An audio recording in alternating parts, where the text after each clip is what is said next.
Silicon city ಮಂದಿಗೆ ಹೊಸ ವರ್ಷಕ್ಕೆ ವಾಟರ್ ಶಾಕ್ ಎದುರಾಗ್ತಾ ಇದೆ. ಹೊಸ ವರ್ಷದಿಂದ ಹೆಚ್ಚಾಗಲಿದೆ ನೀರಿನ ಬಿಲ್. ನಗರ ಪ್ರದೇಶದ ನೀರಿನ ದರ ಪರಿಷ್ಕರಣೆಗೆ ಸಿದ್ಧತೆಗಳು ನಡೀತಾ ಇದೆ. 12 ವರ್ಷದ ಬಳಿಕ ಏರಿಕೆಯಾಗುತ್ತೆ ವಾಟರ್ ಬಿಲ್. ಇದರ ಬಗ್ಗೆ ಮೊದಲೇ ಸಚಿವರು ಮುನ್ಸೂಚನೆಯನ್ನು ಕೊಟ್ಟಿದ್ರು, ಸುಳಿವು ಕೊಟ್ಟಿದ್ರು.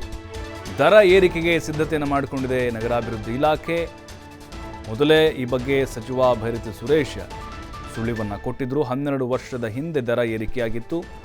ಈಗ 12 ವರ್ಷ ಆದಮೇಲೆ ನೀರಿನ ಬಿಲ್ ಜಾಸ್ತಿ ಆಗ್ತಿದೆ. ಅಂದರೆ ಇದು ಬೆಂಗಳೂರಿನ ವ್ಯಾಪ್ತಿಗೆ ನಾವು ಸಂಬಂಧಿಸಿದ್ದು ನೋಡೋದಾದರೆ ವಾಟರ್ ಬಿಲ್ಲು.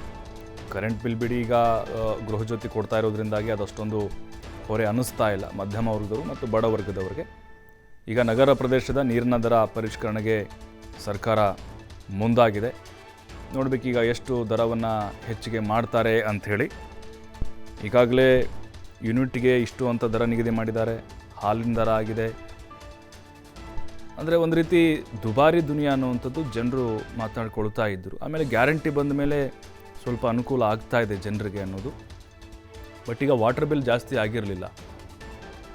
ಆದರೆ ಈಗ ಈ ದರ ಪರಿಷ್ಕರಣೆ ಯಾವ ಪ್ರಮಾಣದಲ್ಲಾಗುತ್ತೆ, ಇದು ಜನರಿಗೆ ಹೊರೆ ಆಗುತ್ತಾ, ಅಥವಾ ಈಗ ಒಂದು ಆರೋಪ ಏನು ಕೇಳಿ ಬರ್ತಾ ಇದೆ, ಗ್ಯಾರಂಟಿಗಳನ್ನು ಫ್ರೀಯಾಗಿ ಕೊಡ್ತಾ ಇದ್ದಾರೆ, ಜನರ ಮೇಲೆ ಹೊರೆ ಹಾಕ್ತಾ ಇದ್ದಾರೆ, ಅಂದರೆ ಅಲ್ಲಿಂದಲ್ಲೇ ಸಮ ಮಾಡ್ತಾ ಇದ್ದಾರೆ ಅನ್ನುವಂಥ ಆರೋಪಗಳು ಬರ್ತಾ ಇದೆ.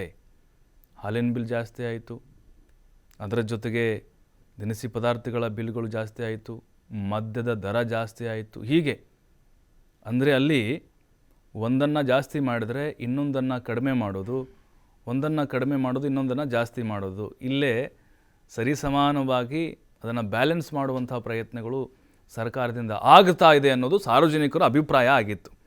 ಬಟ್ ಈಗ 12 ವರ್ಷ ವಾಟರ್ ಬಿಲ್ ಜಾಸ್ತಿ ಆಗಿರಲಿಲ್ಲ. ಈಗ ಅದನ್ನು ಜಾಸ್ತಿ ಮಾಡಲಿಕ್ಕೆ ನಿರ್ಧಾರವನ್ನು ಮಾಡಿದ್ದಾರೆ. ಹೊಸ ವರ್ಷಕ್ಕೆ ಜನವರಿಯಿಂದಲೇ ಅದು ಶುರುವಾಗಬಹುದು. ಮತ್ತು ಎಷ್ಟು ರೇಟನ್ನು ಜಾಸ್ತಿ ಮಾಡ್ತಾರೆ ಅನ್ನೋದು ಕೂಡ ನೋಡಬೇಕು.